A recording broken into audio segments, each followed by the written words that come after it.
29 de abril. Hoy celebramos a Santa Catalina de Siena, doctora de la Iglesia y copatrona de Europa.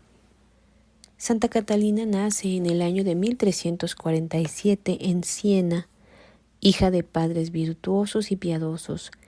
Ella fue favorecida por Dios con gracias extraordinarias desde una corta edad y tenía un gran amor hacia la oración y hacia las cosas de Dios. A los 7 años consagró su virginidad a Dios y a través de un voto privado ella se consagró totalmente a nuestro Padre. A los 12 años la hermana y madre de Santa Catalina intentaron persuadirla para llegar al matrimonio y así comenzaron a alentarla a prestar más atención a su apariencia para complacerlos. Sin embargo, ella se vestía de gala y se engalanaba con joyas que se estilaban en su época. Pero al poco tiempo Santa Catalina se arrepintió de esta vanidad. Su familia consideró la soledad inapropiada para la vida matrimonial y así comenzaron a frustrar sus devociones, privándola de esa pequeña cámara o celda en la cual pasaba gran parte de su tiempo en soledad y oración. Ellos le dieron varios trabajos duros para distraerla. Santa Catalina sobrellevó todo eso con dulzura y paciencia.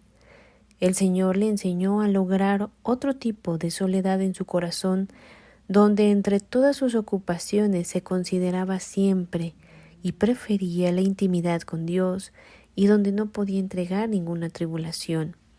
Más adelante su padre aprobó finalmente su devoción y todos los grandes deseos piadosos que tenía. A los 15 años de edad, asistía generosamente a los pobres, servía a los enfermos y daba consuelo a los afligidos y prisioneros. Ella prosiguió al camino de la humanidad, sobre todo el de ser una persona humilde, obediente y negándose a su propia voluntad. En medio de sus sufrimientos, su constante plegaria era que dichos sufrimientos podían servir para la expiación de sus faltas y la purificación de sus pecados. Santa Catalina de Siena es considerada la santa analfabeta que escribió más de 380 cartas. A lo largo de los siglos de la vida cristiana, las intervenciones de Dios en la vida del hombre han sido numerosas, especialmente en momentos de fuerte crisis eclesial. En estos contextos contemplamos el surgimiento de dos grandes hombres y mujeres que se dejaron transformar por la vida divina, entre ellos Catalina de Siena, quien ilustra muy bien esta realidad. Una mujer inspiradora, así lo decía el Papa Benedicto XVI, comentando esta intervención de Dios en la historia por medio de la aparición de los santos. El siglo en que vivió fue en el siglo XV y fue una época difícil para la vida de la Iglesia y para el tejido social, tanto en Italia como en Europa. Sin embargo, incluso en los momentos de mayor dificultad, el Señor nunca dejó de bendecir a su pueblo, suscitando santos que despertaron las mentes y los corazones, llevando a la conversión y a la renovación. Catalina fue una de ellas y aún hoy nos habla, animándonos a caminar con valentía hacia la santidad, pero cada vez más a ser discípulos del Señor. Con su vida, Catalina provocó una gran transformación entre los contemporáneos. Entre sus discípulos hay agustinos, franciscanos, monjes, sacerdotes, seculares y que ha convertido en su tiempo en un faro para iluminar a muchos con la presencia de Dios.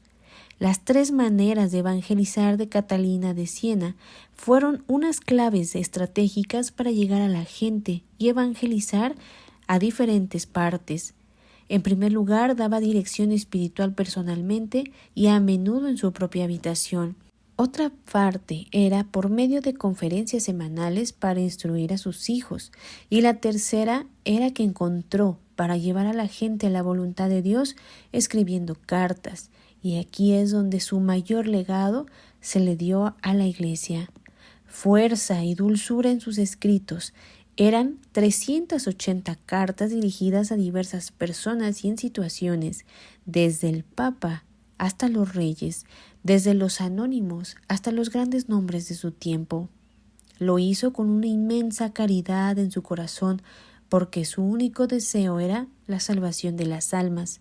Consiguió mezclar una gran fuerza y tenacidad y al mismo tiempo utilizar palabras dulces y convenientes. Catalina dialogaba con la gente porque primero tenía un diálogo constante con Dios Padre. Terminaba con una expresión siempre diciendo: Jesús dulce amor. Su enseñanza está dotada de una riqueza tan profunda que en 1970 el Papa Pablo VI la declaró doctora de la Iglesia. Realmente sus escritos reflejan el brillo de la sabiduría divina. Así, esta gran santa hoy la celebramos, en donde su principal fuente fue la oración y una vida de apostolado. Hoy celebramos a Santa Catalina de Siena y pedimos por las mujeres que actualmente han roto fronteras con su intelectualidad y su creatividad, por las comunicadoras, periodistas, escritoras y por todas ellas que han abierto campo, cultura y inteligencia a nivel mundial. Santa Catalina, ruega por ellas.